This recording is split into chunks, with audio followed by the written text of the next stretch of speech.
بسم اللہ الرحمن الرحیم نحمده ونصلی علی رسولہ الکریم اما بعد فاعوذ باللہ من الشیطان الرجیم بسم اللہ الرحمن الرحیم رب اشرح لی صدری ویسر لی امری واحلل عقدۃ من لسانی یفقہوا قولی اللہم ارنا الحق حقا وارزقنا اتباعہ وارنا الباطل باطلا وارزقنا اجتنابہ آمین یا رب العالمین۔ سورۃ العصر مکی صورت ہے، 1 رکوع ہے، 3 آیات ہیں۔ بسم اللہ الرحمن الرحیم والعصر ان الانسان لفی خسر الا الذین آمنوا وعملوا الصالحات وتواصوا بالحق وتواصوا بالصبر۔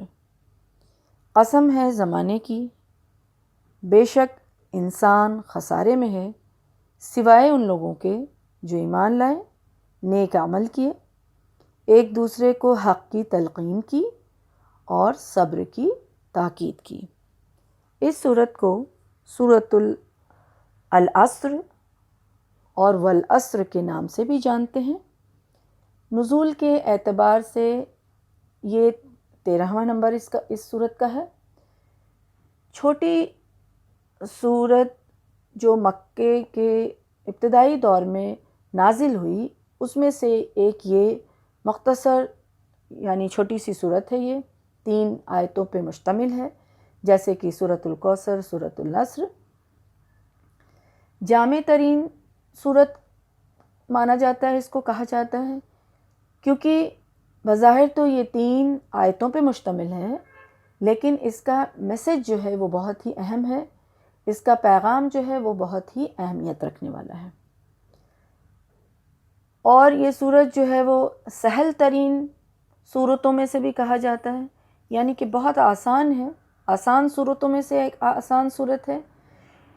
اس کو پڑھنا آسان، اور اس کو یہ چونکہ بہت چھوٹی سی صورت ہے اس لیے آسان سی صورت ہے، اور اس میں جو پیغام بھی ہے وہ بظاہر ہر انسان جو ہے اس سے کہیں نہ کہیں واقف ہے، لیکن اس کی گہرائی کے حساب سے، اس کو اپنے اندر اتارنے کے حساب سے یہ پھر سخت ہے، یہ پھر ذرا مشکل ہے، لیکن ایسے سہل ہے، بہت آسان ہے۔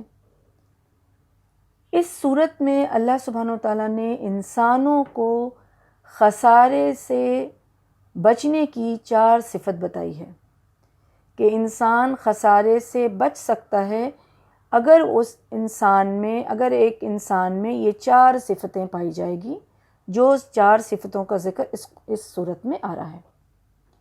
خسارہ سے مراد یہاں جو ہے وہ آخرت کا خسارہ ہے، یعنی کہ خسارہ یعنی گھاٹے میں، نقصان میں، وہ آخرت کے حساب سے، کیونکہ اللہ سبحانہ وتعالیٰ کی نظر میں اور شریعت کے حساب سے، لحاظ سے اصل کامیابی جو ہے وہ آخرت کی کامیابی ہے، جہاں انسان کو ہمیشہ ہمیش رہنا ہے۔ دنیا کی مثال آخرت کے مقابلے میں ایسا ہے جیسے سمندر میں کوئی ایک سوئی ڈالے اور پھر اس کو نکالے تو اس کے نوک میں جتنا پانی لگتا ہے وہ مثال دنیا کی ہے، اور باقی پورا سمندر جو ہے وہ آخرت ہے۔ کہنے کا مطلب یہ ہے کہ دنیا جو ہے وہ ختم ہو جانے والی ہے اور آخرت ہمیشہ باقی رہنے والا ہے۔ تو آخرت میں جو انسان کامیاب ہو گیا، جو انسان وہاں کے گھاٹے سے بچ گیا، جو انسان وہاں کے نقصان سے بچ گیا، وہ اصل کامیاب انسان ہے، اور جو نہ بچ سکا وہ خسارے میں رہا، اور وہ گھاٹے میں رہا، اور وہ نقصان میں رہا۔ دنیا کی کامیابی بظاہر انسان اس کی دنیاوی کامیابی اس چیز میں سمجھتا ہے کہ انسان کے پاس دولت ہے، مال ہے، وہ دنیا میں بڑے آرام عیش سے رہ رہا ہے، اور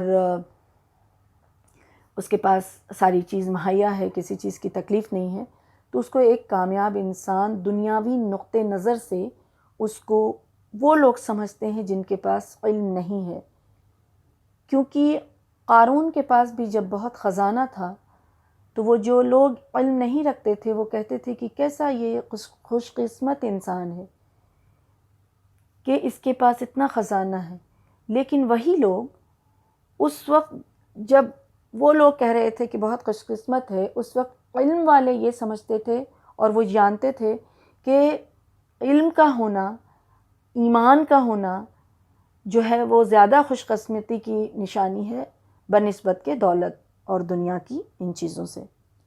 لیکن وہی لوگ جو یہ سمجھتے تھے کہ قارون بہت قسمت والا ہے، قارون کے تباہ ہو جانے اور اللہ کے عذاب میں پڑ جانے پر وہی لوگ یہ مان گئے کہ قارون قسمت والا نہیں بلکہ بدقسمت تھا، وہ خسارے میں رہا، وہ گھاٹے میں رہا، وہ نقصان میں رہا۔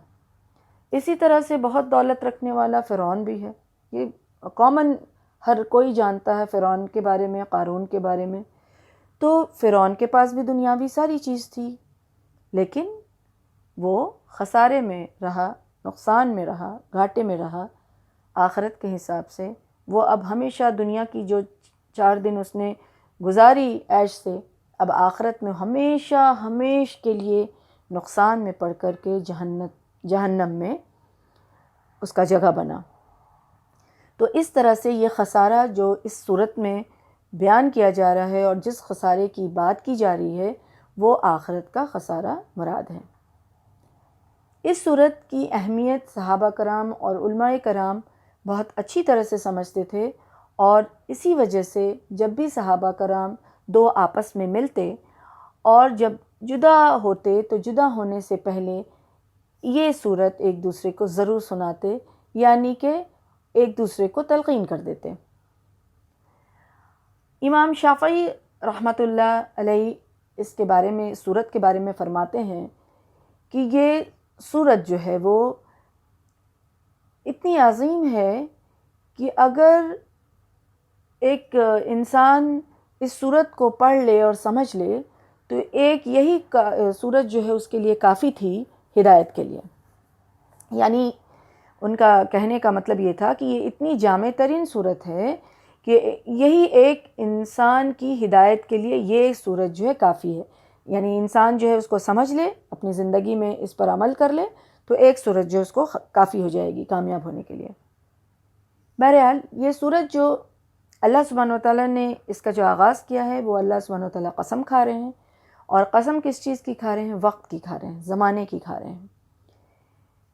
قسم اللہ سبحانہ وتعالیٰ کھا رہے ہیں، یہ اللہ کا رحم و کرم ہے، یہ اللہ کا رحم و کرم اپنے بندوں پر ہے، اپنے مخلوق پر ہے، اپنے مخاطبین پر ہے کہ اللہ سبحانہ وتعالیٰ اپنی رحمت، اپنی مہربانی کا اظہار کرتے ہوئے قسم کھا رہے ہیں کہ انسان جو ہے کسی طرح سے خسارے سے بچے، اور اس کو ایک طرح سے متنبع کر رہے ہیں، خبردار کر رہے ہیں۔ اللہ سبحانہ تعالیٰ قسم کھائے تو بھی اللہ سبحانہ تعالیٰ سچا ہے، اللہ سبحانہ تعالیٰ قسم نہ کھائے تو بھی اللہ سبحانہ تعالیٰ سچا ہے۔ پھر بھی اللہ سبحانہ تعالیٰ کو تو کوئی مجبور نہیں کر سکتا نعوذ باللہ کہ آپ کو قسم کھا کے ہی اس چیز کو ثابت کرنا ہے، نہیں، ایسا کر ہی نہیں سکتا کوئی انسان۔ تو انسان کے لیے اللہ سبحانہ تعالیٰ قسم کھا رہے ہیں، یہ اللہ کی مہربانی ہے اور اللہ کی رحمت ہے بندوں پر، لیکن پھر بھی اللہ سبحانہ تعالیٰ جو ہے وہ قسم کھا رہا ہے، اور وہ کھانے کی وجہ یہ ہے، علماء کرام بتاتے ہیں کہ یہ انسان جو ظالم ہے، انسان ہے، اپنے نفس پہ ظلم کر رہا ہے، یہ انسان جو حقیقت کو بھولا ہوا انسان ہے، یہ انسان جو اپنے خواہشات کی، اپنے نفس کی زنجیر میں جو جکڑ چکا ہے، وہ اس انسان کو جو ہے وہ نفس اور شیطان کے جالوں میں پھنس گیا ہے، اس انسان کو متنبع کرنا چاہتا ہے اللہ سبحانہ وتعالیٰ، ان کو خبردار کرنا چاہتا ہے، ان کو خبر دینا چاہتا ہے کہ دیکھو یہ وقت جو ہے، یہ زمانہ جو ہے وہ گواہ ہے تمہارے اس عمل پہ۔ کسی چیز، اللہ سبحانہ وتعالیٰ جب کسی چیز کی قسم کھاتے ہیں تو قسم کھانا اس چیز کو گواہ بنانا ہے۔ یعنی اللہ سبحانہ وتعالیٰ جیسے یہاں وقت کی قسم کھا رہے ہیں، زمانے کی قسم کھا رہے ہیں تو وہ گواہ بنے گا، اللہ سبحانہ وتعالیٰ اس کو گواہ بنائیں گے۔ اللہ سبحانہ وتعالیٰ کسی بھی چیز کی قسم کھا سکتے ہیں۔ قرآن میں بہت ساری جگہ پہ قسم اللہ سبحانہ وتعالیٰ نے کھائی ہے، کہیں آسمان کی، کہیں زمین کی، کہیں پہاڑ کی، کہیں انجیر کی، کہیں زیتون کی۔ تو اس طرح سے اللہ سبحانہ وتعالیٰ کسی چیز کی بھی قسم کھا سکتا ہے، کیونکہ وہ اس بات پر قدرت رکھتا ہے کہ وہ کسی کو بھی گواہ بنا کر لا سکے، وہ کسی کو بھی گواہ بنا کر کھڑا کر سکے گا، وہ اس چیز کی قدرت رکھتا ہے۔ لیکن انسان کسی چیز کی قسم نہیں کھا سکتا ہے سوائے اللہ سبحانہ وتعالیٰ کی ذات کی۔ انسان صرف اللہ سبحانہ وتعالیٰ کی ذات کی قسم کھائے گا، اور حدیث کا مفہوم ہے، مسند احمد کی حدیث میں آتا ہے کہ رسول اللہ صلی اللہ علیہ وسلم نے فرمایا کہ جس نے اللہ کے علاوہ کسی کی قسم کھائی اس نے شرک کیا۔ اللہ سبحانہ وتعالیٰ کے سوا کسی کی بھی قسم کھائی تو اس نے شرک کیا۔ تو اس طرح سے قسم کھانے کی یہ بات ہے۔ اور اس کے بعد اللہ سبحانہ وتعالیٰ کس چیز کی قسم کھا رہے ہیں؟ عصر کی، اور عصر یعنی کہ وقت کی، زمانے کی۔ اب اس سے دو معنی لیا گیا ہے۔ ایک معنی تو عصر کا وقت ہے جو انتہائی مصروفیت کا وقت ہوتا ہے، اور اس کی اہمیت کے بارے میں اللہ سبحانہ وتعالیٰ خاص جو بات بتا رہے ہیں وہ وقت نماز کی تاکید کرتے ہوئے کہ حافظوا علی الصلاۃ والصلاۃ الوسطیٰ۔ صلاۃ الوسطیٰ کہتے ہیں عصر کی نماز کو، کہ رسول اللہ صلی اللہ علیہ وسلم نے اس کے بارے میں فرمایا ہے کہ جس شخص کی عصر کی نماز ضائع ہو گئی وہ سمجھ لے کہ اس کا گھر، اس کا بار، اس کا مال و دولت سب کچھ جو ہے وہ لٹ گیا، برباد ہو گیا، تباہ ہو گیا۔ اسی طرح سے اس صورت میں جو 4 صفت آ رہی ہے، یہی بات بتانا مقصد ہے کہ جو اس صفت پر عمل نہیں کرے گا وہ گویا کہ وہ خسارے میں ہے، وہ تباہ ہو گیا، اس کا سب کچھ برباد ہو گیا۔ وقت گواہ ہے کب سے اور کب تک؟ وقت گواہ ہے آدم علیہ السلام سے لے کر کے رہتی دنیا تک وقت گواہ ہے۔ وقت اس وقت بھی گواہ تھا جب آدم علیہ السلام آئے، ان کے بعد حابل اور قابل کا جو قصہ ہوا، یا جتنے بھی نبی آئے اور جتنے بھی نیک لوگ آئے، جتنے بھی اچھے لوگ آئے، جتنے بھی برے لوگ آئے، جتنے نبی آئے، نوح علیہ السلام، ابراہیم علیہ السلام، اسماعیل علیہ السلام، عیسیٰ علیہ السلام، رسول اللہ صلی اللہ علیہ وسلم، جتنے بھی نبی آئے، انہوں نے جو تعلیم دی، لوگوں نے جو ایمان لایا، جو کفر پہ رہے، ہر چیز پہ وقت گواہ ہے۔ اللہ سبحانہ وتعالیٰ ہر چیز پر وقت ہے، اور یہ گواہی چشمدید گواہ ہے۔ چشمدید گواہ ہے یعنی ایک دم سے دیکھ رہا ہے، جان رہا ہے، اور سب کچھ درج کر رہا ہے۔ وہ آنکھوں دیکھا حال جس کو کہتے ہیں، کہ یہ وقت ویسا اہم گواہ ہے۔ وقت گواہ ہے آدم علیہ السلام سے لے کر رسول اللہ صلی اللہ علیہ وسلم تک، کس نے اپنے نبی کا ساتھ دیا، کس نے اپنے نبی کا ساتھ نہیں دیا، کون ایمان لے کے آیا، کون ایمان لے کے نہیں آیا، کون کفر پہ رہا، کس کا کیا عمل ہے، کس نے کیا کیا، ہر چیز پر وقت گواہ ہے۔ اور جو ہے یہ وقت جو ہے آج سے قیامت تک آنے والے ہر فرد پر گواہ ہوگا۔ یہ اللہ سبحانہ وتعالیٰ یہاں قسم کھا رہے ہیں کہ وقت گواہ ہے، اور اس وقت کی بڑی اہمیت ہے، اس وقت کی بڑی اہمیت ہے۔ یہ وقت وہ چیز ہے کہ اگر گزر جائے، نقصان ہو جائے، چلا جائے، ضائع ہو جائے، تو پھر اس کو واپس نہیں لایا جا سکتا ہے، اس کی کمی پوری نہیں کی جا سکتی ہے، اس کا نقصان پورا نہیں کیا جا سکتا ہے۔ جبکہ دنیا کی کوئی بھی چیز، چاہے مال و دولت ہو یا جو بھی چیز ہو، وہ اگر چلی جائے، بڑی سے بڑی سی چیز، تو اس کو واپس لایا جا سکتا ہے، لیکن وقت ہی ایک ایسی قیمتی چیز ہے جس کو واپس نہیں لایا جا سکتا ہے۔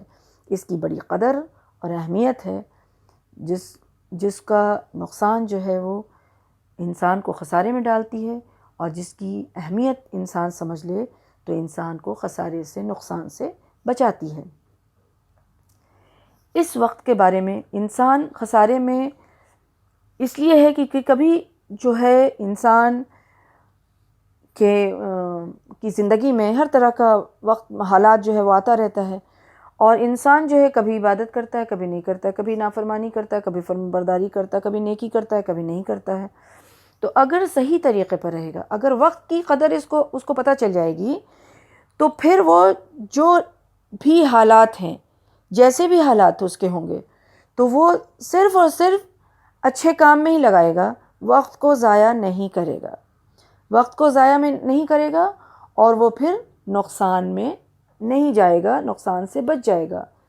وقت کی اہمیت جو ہے وہ شریعت میں اس قدر بتائی گئی ہے، اور وہ واضح ہے کس طرح سے کہ اللہ سبحانہ وتعالیٰ نے جب نماز کا حکم دیا ہے تو نماز کے لیے وقت کی تاکید کی گئی ہے۔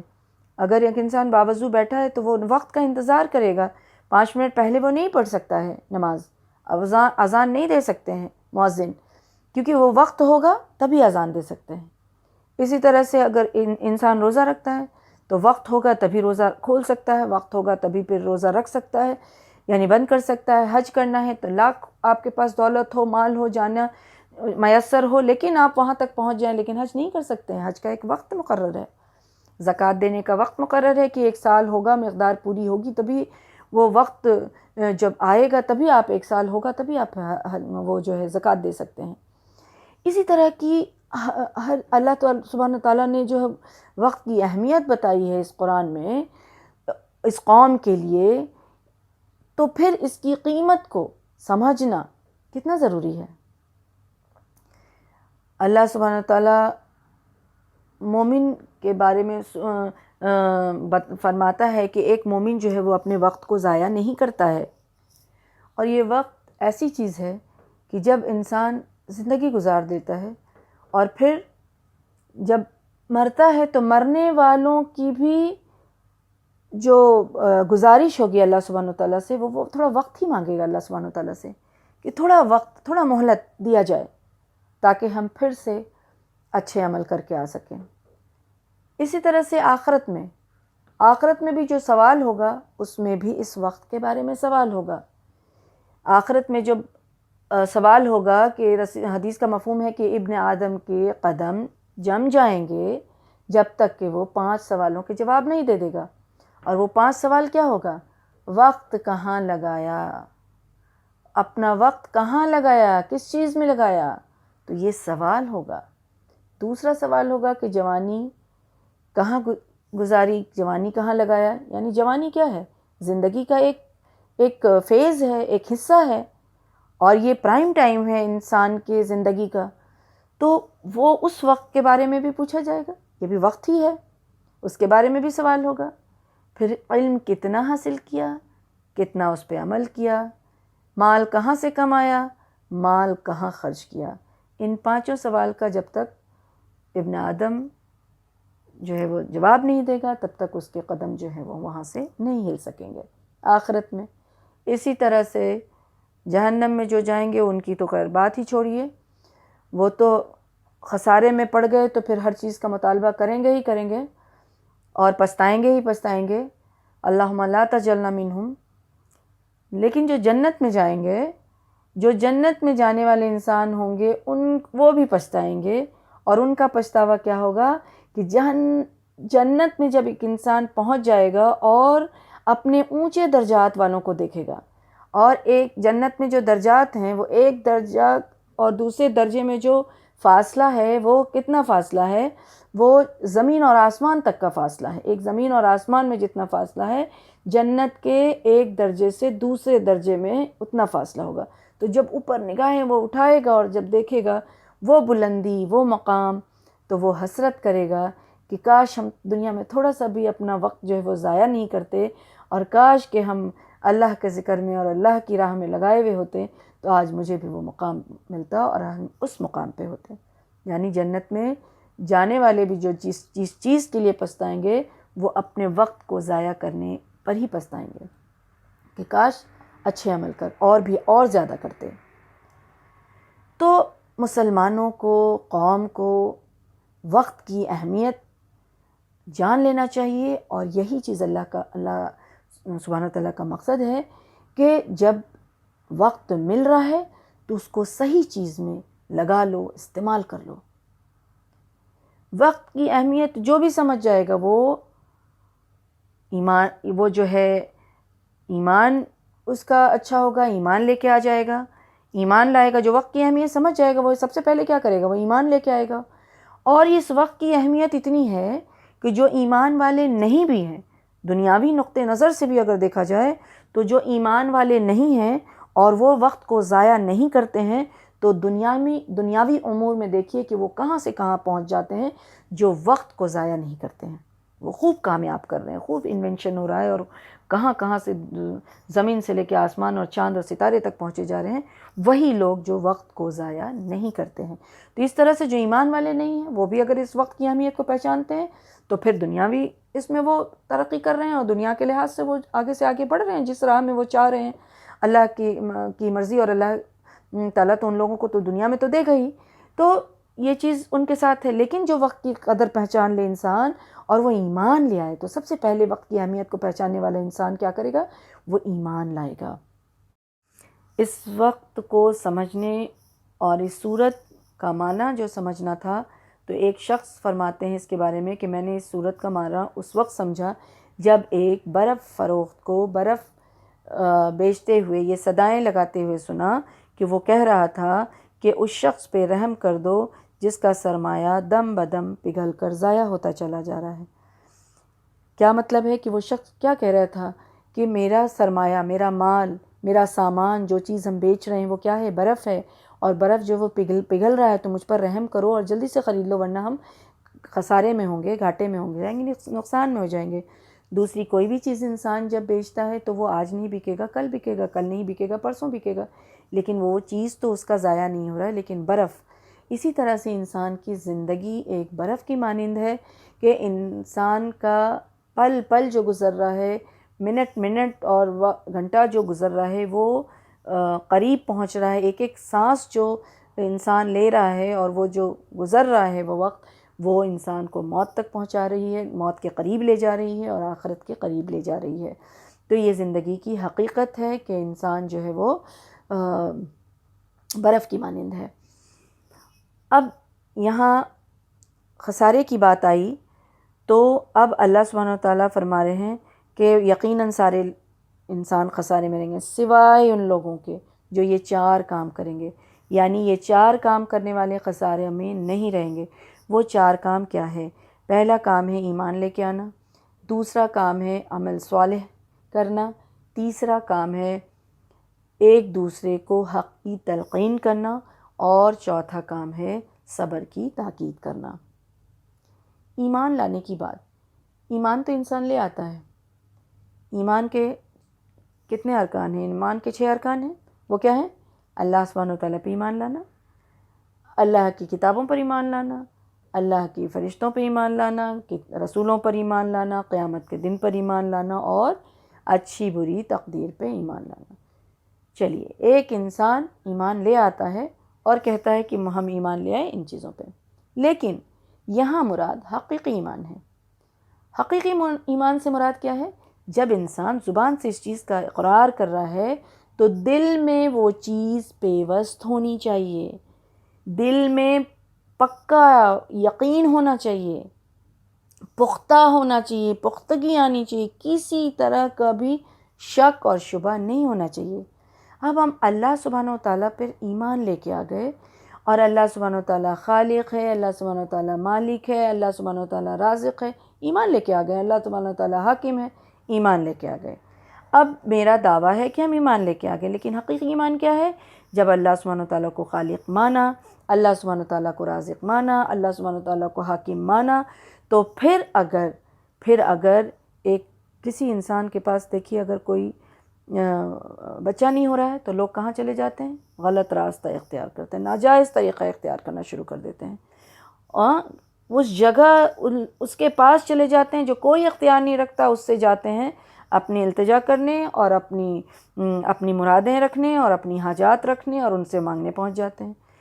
اور بھی بہت سارے راستے ہیں، غلط طریقے، یعنی اللہ پر ایمان لانے کے باوجود غلط ناجائز طریقہ اختیار کرنا۔ اللہ سبحانہ و تعالیٰ پر ایمان لا رہے ہیں کہ اللہ رازق ہے۔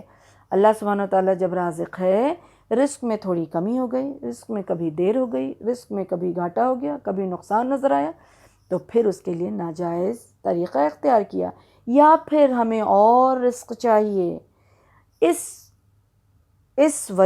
لیے پھر ناجائز طریقہ اختیار کرنا جو اپنی خواہش کے مطابق رزق جو ہے ہمارے پاس آ جائے، اس کے لیے یا تو وہ اس راستے پر چلنا جو دنیاوی طریقے سے، وہ بھی دنیاوی طریقے سے بھی گھاٹے کا ہے، اور دوسرے کے لیے، اور خود بھی اللہ سبحانہ و تعالیٰ نے جس چیز کو پسند نہیں کیا اس راستے کو اختیار کر لینا ناجائز طریقہ ہے وہ۔ گھوس لینا، رشوت لینا، کسی کا حق مار لینا، جھوٹ بولنا، یا اور بھی جو بھی غلط کام ہے اس طرف سے کسی طرح سے بھی مال ہمارے پاس آ جائے، تو یہ کس طرح کا ایمان ہے؟ یا پھر دوسرا طریقہ شرک کا اختیار کر لینا کہ وہ پھر اس طرف چلے گئے، کہیں کسی اور کے پاس جو ہے اپنی التجائیں رکھنے، اور اپنی روزی کے لیے کہیں تعویذ گنڈے کرا رہے ہیں، اور پھر یہ اتنی شرک کی یہ قباحت ہے، شرک کا یہ نقصان ہے کہ انسان کے ذہن پہ پردہ پڑ جاتا ہے اور انسان کا ذہن خراب ہو جاتا ہے، کہ اتنی سی چیز انسان کو سمجھ میں نہیں آتی ہے کہ جس انسان کے پاس جا کر کے ہم ایک چٹھی اور ایک وہ تعویذ لے رہے ہیں اور لٹکا رہے ہیں اور سجا رہے ہیں اور گھر میں رکھ رہے ہیں، تو کیا وہ چیز وہ انسان خود کے لیے نہ کر لیتا ہے، جبکہ وہاں بیٹھ کے وہ 2 دینار اور 5 دینار لے کر کے 200 لے کے 100 لے کے 500 لے کے کام کر رہا ہے، وہ انسان خود کے لیے بھی وہ چٹھی لکھ لیتا اور پھر وہی امیر اور ہو جاتا اور بادشاہ بن جاتا۔ اللہ اکبر۔ تو یہ ساری چیز جو ہے وہ کس طرح کا ایمان ہے؟ یہ ایمان حقیقی ایمان نہیں ہے۔ اللہ سبحانہ و تعالیٰ پر جب ایمان ہے تو رزق کے لیے ہو، اولاد کے لیے ہو، مال کے لیے ہو، بیماری کے لیے ہو، کسی بھی چیز کے لیے ہو، تو اللہ کی رضا میں راضی رہنا ہے اور اللہ سے ہی التجا کرنا ہے، اللہ سے ہی مانگنا ہے، اللہ کے سامنے ہی سر جھکانا ہے، اور اللہ پہ ہی یقین اور بھروسہ پختہ رکھنا ہے، اور پھر اسباب وہ اختیار کرنا ہے، راستہ وہ اختیار کرنا ہے جو جائز ہے، جو اللہ سبحانہ تعالیٰ نے جس طریقے سے ان چیزوں کو حاصل کرنے کے لیے بتایا ہے۔ ناجائز طریقہ اختیار نہیں کرنا، وہ ایمان حقیقی ہوگا، ورنہ اللہ پہ یقین، اللہ پہ ایمان تو نہ ہوا، اللہ پہ ایمان نہیں ہوا پھر وہ۔ اور یہ ان چیزوں کے لیے علم کا ہونا جو بہت ضروری ہے، اس کے لیے علم کا ہونا جو ہے وہ بہت ضروری ہے۔ اللہ کی معرفت حاصل نہیں کرے گا انسان تو ایمان صحیح نہیں ہو سکتا ہے۔ اللہ کی ذات پہ ایمان، اس کے رب ہونے پر ایمان، اس کے معبود ہونے پر ایمان، اللہ کے حقوق جو ہے کیا ہیں، ان ساری چیزوں پر ایمان تبھی ہو سکتا ہے جب اللہ کی صحیح معرفت ہوگی، جب علم حاصل کریں گے تبھی ان چیزوں تبھی جو ہے ہمارا ایمان جو ہے وہ پختہ ہوگا ان چیزوں پہ۔ اللہ کی اسماء و صفات کی معرفت، اللہ کے حقوق کی معرفت، ان چیزوں کی معرفت ہوگی، پہچان ہوگی۔ جب ہم پہچانیں گے، جانیں گے، تبھی ہمارا ایمان جو ہے وہ پکا ہوگا، حقیقی ایمان ہوگا۔ ایمان میں جو کمی ہے اس کی وجہ یہی ہے کہ علم کا نہ ہونا، سب سے بڑی وجہ علم کا نہ ہونا۔ مثال کے طور پہ جب ایک انسان نماز پڑھتا ہے، اور نماز پڑھتا ہے تو دیکھیے مسجد میں نماز پڑھائی جا رہی ہے، نماز ذری لمبی ہو گئی، درس ذرا لمبا ہو گیا، تو پھر بے چینی شروع ہو جاتی ہے دل میں کہ کب ختم ہوگا۔ دل نہیں لگتا ہے۔ کیوں؟ کیونکہ اس کا دل اپنی دکان میں لگا ہوا ہے، اس کا دل اپنے مکان میں لگا ہوا ہے، اس کا دل اپنے گھر میں اہل و عیال میں لگا ہوا ہے، اس کا دل اپنے موبائل پہ لگا ہوا ہے، اس کا دل اپنا جس چیز میں بھی وہ وقت لگا رہا ہے دنیاوی چیز میں، اس کا دل اس چیز میں لگا ہوا ہے، کیونکہ وہ ظاہری فائدہ اس کو اسی چیز میں نظر آ رہا ہے، ظاہری جو ہے وہ مزہ جو ہے وہ اس کو اسی چیز میں نظر آ رہا ہے، اسی چیز میں دکھ رہا ہے۔ دنیا کا اگر کوئی میچ دیکھنے بیٹھ جاتا ہے، جن کو میچ میں انٹرسٹ ہے، وہ دیکھیے گھنٹوں اس میں لگا دیتے ہیں، 2 گھنٹہ، دن بھر 6 گھنٹہ، 5 گھنٹہ، پتہ نہیں کتنے گھنٹہ، کوئی پریشانی نہیں ہوتی ہے۔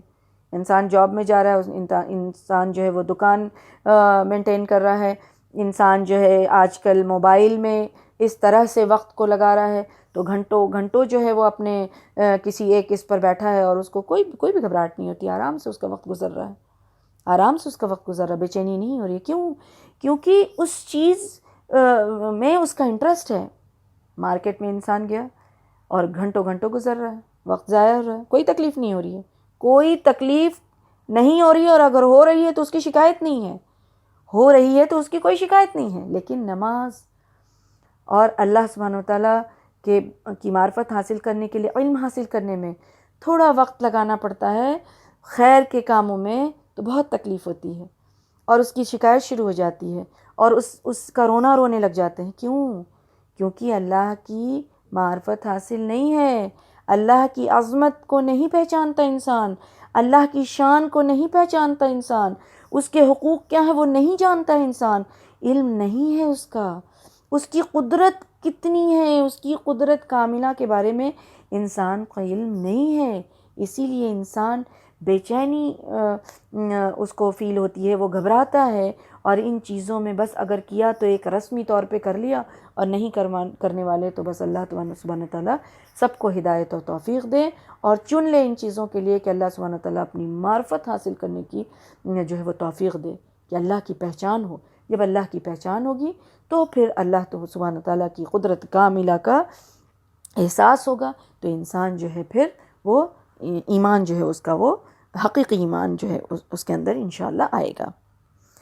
اور اسی لیے علماء کرام کا کہنا ہے کہ یہاں ایمان سے مراد جو ہے وہ کیا ہے؟ علم حاصل کرنا ہے، علم حاصل کرنا ہے، اللہ کی معرفت حاصل کرنا، اور یہ ضروری ہے. یہاں ایمان سے مراد کیا ہے؟ علم حاصل کرنا ہے، اللہ کے بارے میں، فرشتوں کے بارے میں، کتابوں کے بارے میں، رسولوں کے بارے میں، آخرت کے دن کے بارے میں، اور اچھی بری تقدیر کے بارے میں. کیونکہ ایمان حقیقی جو ہے وہ تمام اجزاء میں شامل ہونا چاہیے. اللہ پہ ایمان لایا، فرشتے پہ نہیں تو نہیں، کتاب پہ لایا، رسول پہ نہیں تو نہیں، آخرت پہ لایا، اچھی بری تقدیر پہ نہیں تو نہیں. تو یہ سارے اجزاء میں یعنی ہر پہلو میں ایمان کا ہونا جو ہے وہ لازم ہے، تبھی وہ حقیقی ایمان ہوگا، تبھی وہ حقیقی ایمان ہوگا. یعنی سچا ایمان، یعنی سچا ایمان دل میں بھی پیوست ہو جائے وہ ایمان. تو یہ ہدایت، یہ چیز جو ہے یہ کس شکل میں، یہ جو ہے کس شکل میں آئی؟ یہ جو ہے وہ کتاب کی شکل میں آئی، رسول کے شکل میں آئی، فرشتے لے کے آئے. تو یہ ایمان جو ہے وہ شرائط کے ساتھ ہونا چاہیے، یعنی علم اور بصیرت کے ساتھ ایمان کا ہونا جو ہے وہ ضروری ہے. تبھی ایمان جو ہے وہ حقیقی ایمان انسان کے اندر ہوگا. تو انشاءاللہ ہم لوگ ارادہ کریں کہ ہم لوگ اللہ کی معرفت حاصل کرنے کے لیے علم حاصل کرنے کی طرف لگیں گے انشاءاللہ. اللہ کی کتاب سے جڑیں گے اور علم حاصل کریں گے انشاءاللہ. اس کے بعد اللہ سبحانہ وتعالیٰ کیا فرما رہے ہیں کہ ایمان لانے کے بعد کیا کرنا ہے؟ اب تو ایمان لے آئے، اب ایمان لانے کے بعد عمل صالح کرنا ہے. یعنی ایمان لانا کافی نہیں ہے، اس کے بعد پھر کرنا بھی ہے، کچھ کرنا ہے. اور کرنا کیا ہے؟ نیک عمل کرنا ہے، عمل صالح کرنا ہے. عمل صالح جو ہے وہ کون سا عمل ہوتا ہے؟ وہ عمل جس کا حکم اللہ سبحانہ وتعالیٰ نے اپنی کتاب میں دیا، رسول اللہ صلی اللہ علیہ وسلم کے فرمان میں ملا. وہ کام کرنا، ان کاموں سے بچ جانا، ہر وہ کام سے بچ جانا جس کو بچنے کا حکم جو ہے اللہ سبحانہ وتعالیٰ نے اپنی کتاب میں دیا یا رسول اللہ صلی اللہ علیہ وسلم کے فرمان میں ملا، اس سے بچ جانا. تو کرنا جس کا حکم ہوا ہے، رکنا جس سے رکنے کا حکم ہوا ہے، یہ کام کرنا جو وہ نیکی ہے. یعنی جو کام قرآن اور حدیث اللہ اور اس کی رسول صلی اللہ علیہ وسلم نے کرنے کو کہا تو وہ کام نیکی ہے، جن چیزوں سے بچنے کے لیے کہا گیا وہ نیکی ہے، اور یہی عمل صالح ہے، یہی نیک عمل ہے. اور نیک عمل کے بارے میں کہا جاتا ہے کہ نیک عمل ہی ایمان کا ایک جز ہے. ایمان لایا انسان تو ایمان لانے، ایک حدیث کا کیا مفہوم ہے کہ ایمان کے 70 جو ہیں وہ اس کے شاخیں ہیں، ایمان کی 70 شاخیں ہیں. اس میں سے ایک حدیث میں آتا ہے کہ اس میں سے ایک شاخ جو ہے وہ کیا ہے؟ اللہ کے راستے سے پتھر کا اٹھانا، یعنی ایک عمل ہے، پتھر کا اٹھانا ایک نیک عمل ہے. تو راستے سے تو عمل یہاں کیا بتایا جا رہا ہے کہ تو عمل یہ عمل کا ایک جز ہے، ایک حصہ ہے، حیا ایمان کا ایک جز ہے. تو یہ ساری چیز جو بتائی گئی تو اسے کیا پتہ چل رہا ہے، یہ سارے جو عمل ہیں وہ ایمان کا ایک حصہ ہے، یعنی نیک عمل جو ایمان کا حصہ ہے. تو ایمان لے کے آئے تو خود بخود اس کے اندر عمل بھی جو ہے وہ نیک ہونا چاہیے. تو ایمان سب سے پہلے جو حقیقی ہوگا تو انشاءاللہ پھر اس کے ساتھ جو ہے وہ عمل بھی اس کا نیک ہوگا. ایک شخص جب اللہ سبحانہ وتعالیٰ کی کتاب پر ایمان لے کے آتا ہے تو کتاب آئی ہے ہدایت کے لیے، کتاب آئی ہے حق اور باطل کو واضح کرنے کے لیے، کتاب آئی ہے صحیح اور غلط کی پہچان کے لیے، کتاب آئی ہے زندگی گزارنے کا طریقہ بتانے کے لیے. تو یہ ایک انسان کے راہ راست پر رکھنے کے لیے جو کتاب ہے اس کتاب پر ایمان حقیقی ہونا ہی عمل صالح کی طرف لے جاتا ہے. رسولوں پر ایمان یعنی کہ اب جو آخری نبی رسول اللہ صلی اللہ علیہ وسلم، رسول کیوں آتے؟ رسول کو اللہ سبحانہ وتعالیٰ امت کی رہنمائی کے لیے بھیجتا. تو اللہ سبحانہ وتعالیٰ نے جب یہ اب آخری نبی رسول اللہ صلی اللہ علیہ وسلم کو ہمارے لیے جب رہنمائی کے لیے بھیجا، رہتی دنیا تک کے لیے وہ رہنمائی کے لیے بھیجے گئے، تو اب ان کی تعلیمات پر عمل کرنا ہی ہمارا ایمان ہے. ہمارا ایمان رسولوں پر کیا ہے؟ ان کی تعلیمات پہ عمل کرنا. تو جب ایک انسان ایسا کرے گا تو پھر عمل صالح اس کا ہوگا، کیونکہ عمل صالح اللہ کے لیے خالص کیا گیا عمل، رسول اللہ صلی اللہ علیہ وسلم کے بتائے ہوئے طریقے پر کیا گیا عمل جو ہے وہ عمل صالح ہوتا ہے. اب ایمان لانے کے بعد عمل صالح کر لینے کے بعد اب جو تیسری چیز ہے وہ کیا ہے کہ اب ضروری ہے کہ حق کی وصیت کی جائے. حق کی وصیت کی جائے، لوگوں تک یہ بات پہنچائی جائے، اور یہ فرض ہے. امر بالمعروف نہی عن المنکر کا جو یہ فریضہ ہے اس کی ادائیگی جو ہر شخص کو کرنی ہے، وہ اللہ سبحانہ وتعالیٰ نے اس کی اہمیت جو ہے قرآن و سنت میں بے شمار جگہ پہ اس کا ذکر کیا ہے. تو یہ حق ہے بتانا لوگوں کو حق کیا ہے بتانا، شریعت کیا ہے، دین کیا ہے، نیکی پر چلنا، نیکی کیا ہے، اور برائی سے رکنا اور برائی کیا ہے. ان ساری چیزوں کو بتانا، لوگوں کو برائی سے روکنا اور نیکی کا حکم دینا، یہ جو ہے یہ کام کرنا. اور اس کے متعلق یہ ہے کہ جو برائی سے نہیں روکتا، اس کی بہت ساری اس کا ذکر اور اس کی اہمیت ہے کہ اس کی اہمیت کے سلسلے میں بہت ساری روایت بھی آئی ہے، حدیث بھی آئی ہے، اور قرآن میں بھی اس کا ذکر ہے. ایک واقعہ بتاتے ہیں کہ وہ یہ ہے کہ سبت کا معاملہ، سبت کا جب معاملہ ہوا یعنی ہفتے کا معاملہ، اللہ سبحانہ وتعالیٰ نے اس قوم کو روکا کہ ہفتے کے دن مچھلی نہیں پکڑنی ہے. اب اس میں 3 گروہ بن گئے.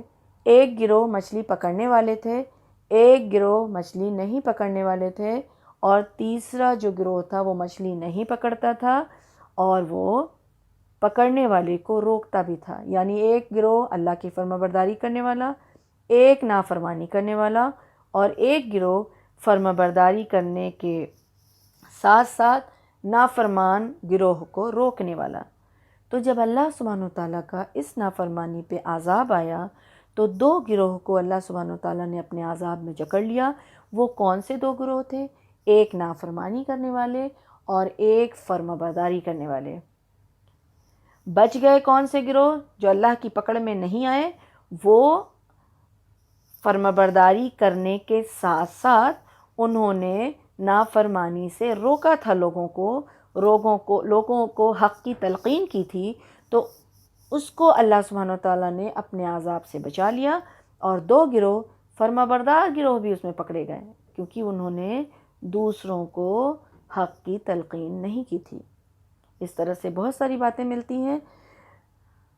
تو یہ بہت ضروری ہے کہ لوگوں کو حق سے آگاہ کیا جائے اور برائی سے روکا جائے، نیکی کی طرف بلایا جائے. اب ان چیزوں میں اب جو چوتھا ذکر آ رہا ہے وہ کیا ہے؟ صبر. اب چوتھی صفت جو ہے صبر، اسلام یا حق کی بات یا دین کا کام، دعوت دینے کا کام، یا حق کو غالب کرنے کا کام، یا لوگوں کو روکنے کا کام، یا لوگوں کو نیکی کی طرف بلانے کا کام، یا خود کو نیکی میں جمے رہنے کا کام، یہ سارے جو کام کرنے اس راستے میں جتنی بھی مشکلات آئے گی، جتنے بھی مصائب آئیں گے، تو اس پہ صبر کرنا، تو خود بھی صبر کرنا ہے اور دوسروں کو بھی اس پر برداشت کرنے کی جو ہے تاکید کرتے رہنا ہے، ایک دوسرے کو تلقین کرتے رہنا ہے، تاکید کرتے رہنا ہے، خود بھی کرنا ہے اور دوسروں کو بھی کرنے کی تاکید کرنا ہے، کیونکہ صبر کا مطلب ثابت قدمی بھی ہے، رکنا، اپنے آپ کو روک لینا ہے نا۔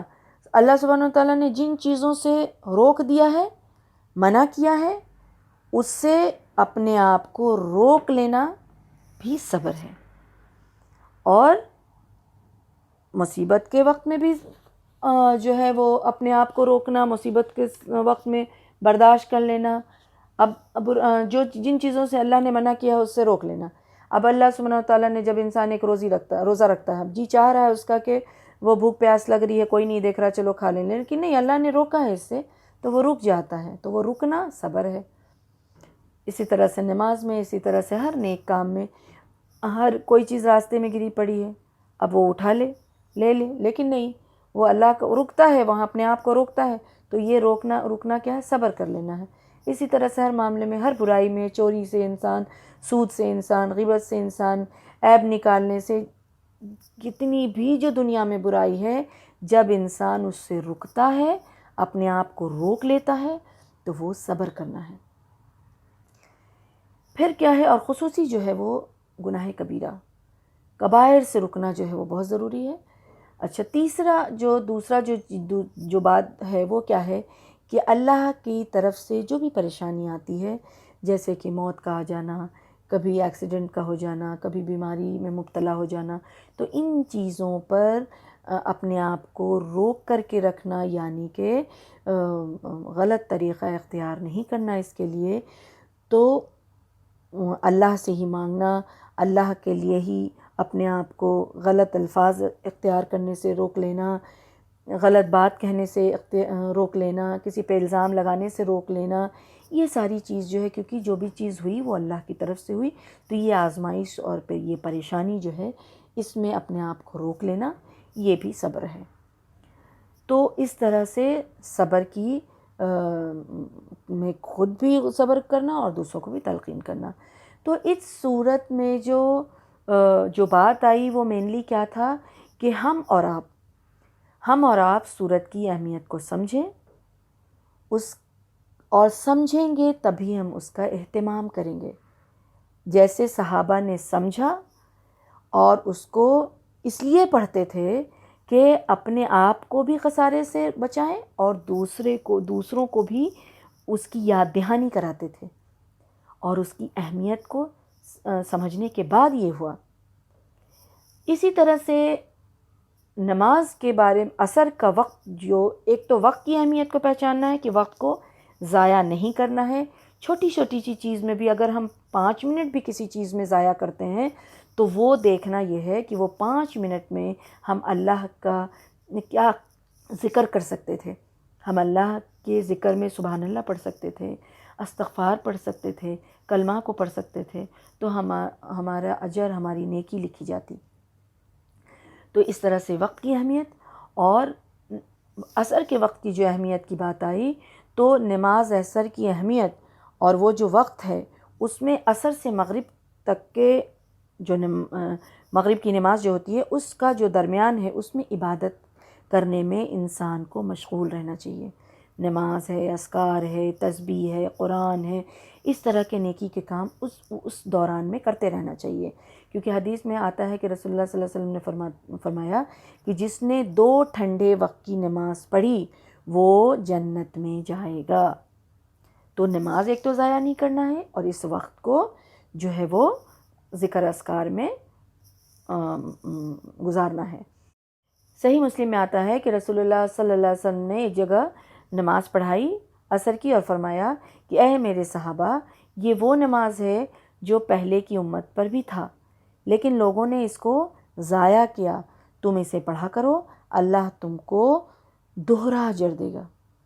تو اس سے کیا پتہ چلتا ہے کہ نماز عصر کا، جیسے ظہر کی نماز پڑھا تو ایک اجر، عصر کی نماز کا دوہرا اجر۔ تو عصر کی نماز کا بہت اہمیت ہے، اور پھر پہلے بھی بتایا کہ جس نے ضائع کیا اس کا گویا کہ اس کا گھر بار مال سب کچھ ضائع ہو جاتا ہے۔ تو تیسری چیز کیا پتہ چلی کہ یہ خسارہ آخرت کا ہے خاص، کیونکہ شریعت کی نظر میں اصل جو ہے وہ آخرت ہے۔ دنیا میں تو بہت سارے دولت مند آئے، علم والے آئے اور جو عہدے والے آئے، لیکن یہ ساری چیز جو ہے ان کو آخرت میں لے جائے گی اگر یہ چار چیزیں ان کے اندر نہیں ہوگی۔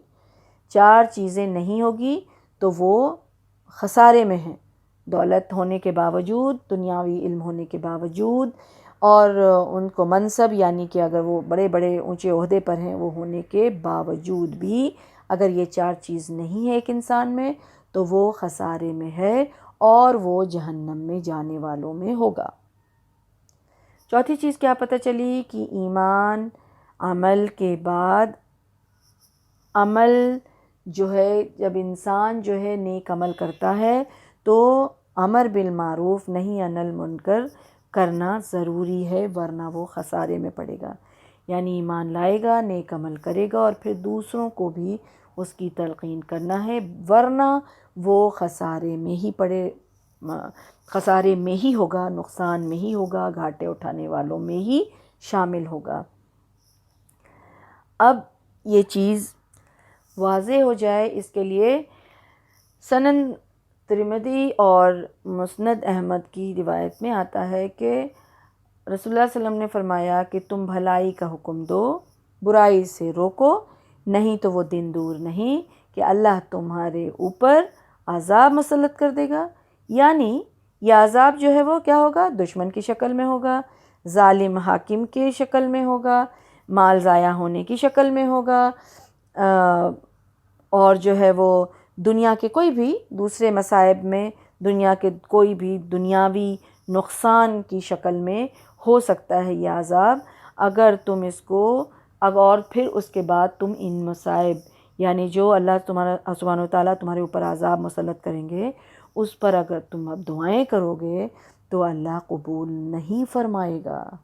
اللہ اکبر! یہ کن کے لیے بات آئی ہے؟ جو ایمان لانے کے بعد عمل صالح بھی کرتے ہیں لیکن لوگوں کو برائی سے نہیں روکتے، نیک عمل کی طرف نہیں بلاتے، ان کے لیے یہ بات آئی ہے۔ اللہ سبحانہ وتعالیٰ ان کو عذاب مسلط کرے گا اور ان کو ان کی دعائیں قبول نہیں کرے گا جب وہ اس مصائب پہ دعا مانگیں گے۔ اللہ اکبر! اور صحیح مسلم کی روایت میں کیا آتا ہے کہ جب ایک انسان برائی کو ہوتا دیکھے تو اپنے ہاتھ سے اس کو روکے، اور اپنے ہاتھ سے اگر اس کو نہیں روک سکتا، اس میں اتنی صلاحیت نہیں ہے، اتنی قوت نہیں ہے، اتنی ہمت نہیں ہے، اگر نہیں ہے تو اگر ہے تو اس کو روکنا ہے، نہیں ہے تو پھر اس کو زبان سے روکے، اس کو زبان سے روکے۔ زبان بھی اگر نہیں چلا سکتا ہے، اگر اس قابل نہیں ہے، وہ نہیں کر سکتا، تو دل میں پھر اس برائی کو برا سمجھے، اور یہ ایمان کا آخری حصہ ہے، یعنی کہ سمجھیے کہ ایمان کا ایک دم بچا ہوا ہے۔ اگر وہ برائی کو برا نہیں سمجھ رہا تو ایمان ختم، ایمان نہیں ہے۔ یہ آخری جز کہا گیا کہ اگر برائی کو برا سمجھ رہا ہے تو تھوڑا ایمان کا ایک جو ہے ٹم ستارہ اس کے اندر بچ رہا ہے، ورنہ اگر برائی کو برا نہیں سمجھ رہا تو پھر فنش، اس کا ایمان نہیں۔ تو اس طرح سے حق کو قبول کرنا اور عمل کرنا، نفس پہ انسان کی شاخ گزرتا ہے اور یہ آزمائش ہے، اس لیے آخر میں اللہ سبحانہ وتعالیٰ صبر کی تلقین کرتے ہوئے اس صورت کا اختتام کرتے ہیں، کیونکہ جنت جو ہے وہ ہر انسان کا جو ہے، ایک مسلمان کا اور انسان کا اچھی جگہ پانا ہوتا ہے۔ جب ایک مسلمان جب ایمان لاتا ہے تو اس کی خواہش کیا؟ ہر انسان یہ جانتا ہے اور چاہتا ہے کہ وہ جنت میں جائے، لیکن جنت کے بارے میں کیا کہا گیا ہے کہ جنت کو ایسی چیزوں سے گھیر دیا گیا ہے جو پسند نہیں ہے، ان کو پانے کے لیے صبر کرنا پڑے گا. صبر کرنا پڑے گا یعنی ہمیں اور آپ کو اس خسارے سے محفوظ رکھنے کے لیے اس صورت کی جو تعلیمات ہے اس پر عمل کرنا پڑے گا. یعنی کہ صبر کرنا ان چیزوں پر، اس مشکلوں پر، ان مصائب میں، اس کام کو کرنے میں جو مشقت اٹھانا پڑے گا وہ مشقت اٹھانا ہے، کیونکہ ہر انسان مشقت اٹھا رہا ہے، لیکن اس کی مشقت جو ہے وہ مختلف ہے. کوئی تو دنیا کے لیے اٹھا رہا ہے اور کوئی تو آخرت کے لیے اٹھا رہا ہے. دنیا کے لیے اٹھانے والے دنیا ہی میں سب کچھ رہ جائے گا، اور آخرت کے لیے مشقت اٹھانے والے ان کا آخرت کامیاب ہوگا. مشقت سب لوگ کر رہا ہے تو ہر کوئی مشقت تو یہ مشقت جو اٹھانا پڑے گا اور اس میں جو اس کو تکلیفیں آئیں گی، پریشانیاں آئیں گی، مصیبتیں آئیں گی، تو اس پہ جو وہ اپنے آپ کو روکے گا، جو اپنے آپ کو صبر کرے گا، وہی کامیاب ہوگا اور وہی خسارے سے بچے گا. تو اللہ سبحانہ و تعالیٰ سے دعا ہے کہ اللہ سبحانہ و تعالیٰ ہم سب کو، ہمیں اور آپ کو اس صورت کو سمجھنے کی توفیق دے. اللہ سبحانہ و تعالیٰ ہم سب کو اس صورت کو سمجھا دے اور ہمیں اپنے خسارے سے محفوظ رکھے، اور اس صورت کی اہمیت کو سمجھانے کے بعد اللہ سبحانہ و تعالیٰ اس پر عمل کرنے والا بنا دے، ہماری زندگی جو ہے اس کے مطابق ڈھال دے. آمین یا رب العالمین. وما علینا الا البلاغ.